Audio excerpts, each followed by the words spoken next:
Okay, this is Kim Willis again, and I've got a little instructional video for you. Only maybe 3 or 4 minutes. We'll see how we go. Could go a little bit longer. I don't know. It's completely unscripted. But this one is to do with a blog.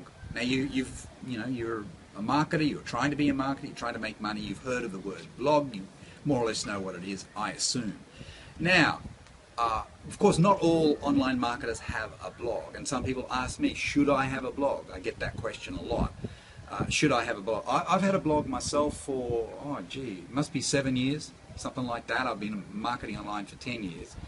I didn't have one to start with, but a few years after I read a book by Mike Dillard, actually, Magnetic Sponsoring, I decided to set up a blog.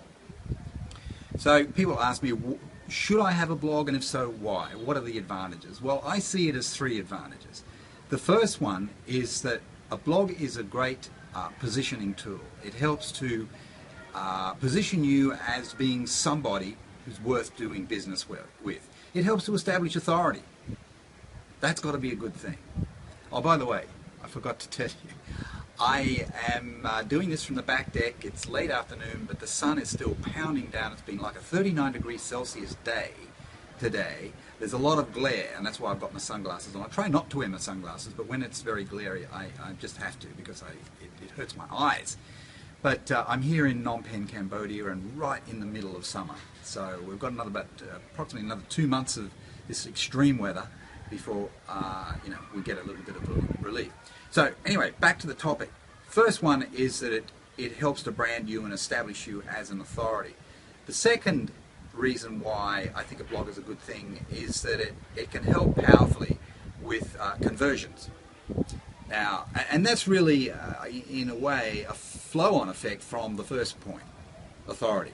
Okay, it does help with conversions. I noticed that within a month or two of me starting my own blog, I didn't get any more leads or traffic, because a blog doesn't do that in the early stages. It doesn't get you any leads or traffic.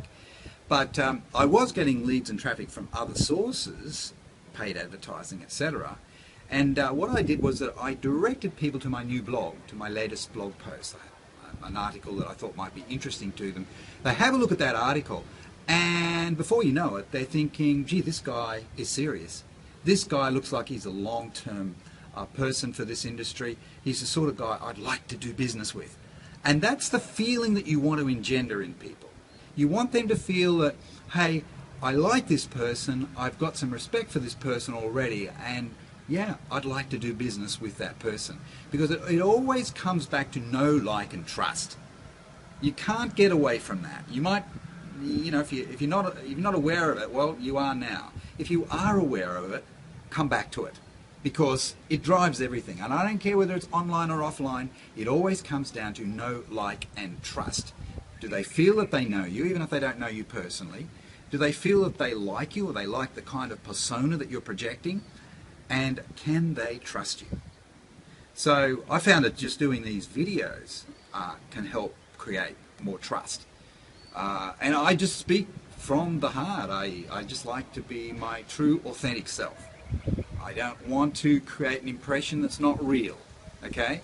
I'm not saying that you should create videos, but a blog can be really good. Even if you create a simple blog post, like 5 paragraphs of text, 500 words. That's nothing. Sometimes I create blog posts 2,000 words. 3,000 is my record, 3,000 words. So it only really takes about an hour to write a 500-word blog post. Now, if it's on a topic that's interesting and will be interesting for your audience, and you send people to that blog post, you send your leads that are coming in from other sources, presumably, they're going to have more respect for you, and that in turn helps improve your conversions. So my sales went up when I had a blog, okay? Within a month or so. Once I got motoring with that blog, once I got some momentum with that blog, had a few blog posts there, had a bit of history behind me. After a few weeks, I noticed that people were more interested in talking to me, they had more respect for me, and consequently, conversions improved. Okay, and the third one and final reason why you should have a blog is that it can be, and it should be, a source of traffic. Not initially, particularly if you've bought a new domain name for your blog. it's probably going to take about 6 months before Google will index that blog. So you're not going to get any sort of traffic benefit. You're not going to get any visitors coming from that blog being sent to you by the search engines for the first 6 months. Okay, so you've still got to do your marketing elsewhere during that period. So you've still got to run ads or do social media, whatever it is that you're doing. But send people to your blog as well as send them to your to your email series and all the rest of it, or to your capture page and your sales page. Once they opt in, you get their email address and you send them a little note saying, hey, I thought you might be interested in this. It's my latest blog post. This is the topic. Have a look at it. That's all I did. That's all I did. But as I said, once your blog has been around for 6 months, it gets indexed, it gets a little bit of status from Google. If you write about the right things, and this is not about how to get your content ranked, but if you do write about the right topics that revolve around the right keywords that you've previously researched, you are likely going to get some of your content ranked in the search engines on the first page for the results, on the first results page. And when that happens, of course, you are going to get some free traffic. So the traffic benefit, I've listed it at number 3 because it's not the primary benefit initially.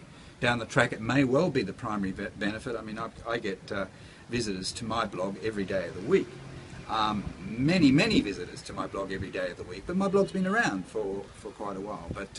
But yeah, so don't get the priorities skewed here. A lot of people say, I'm starting my blog because I want to get traffic and leads. Well, forget that for the first 6 months because it's not going to happen.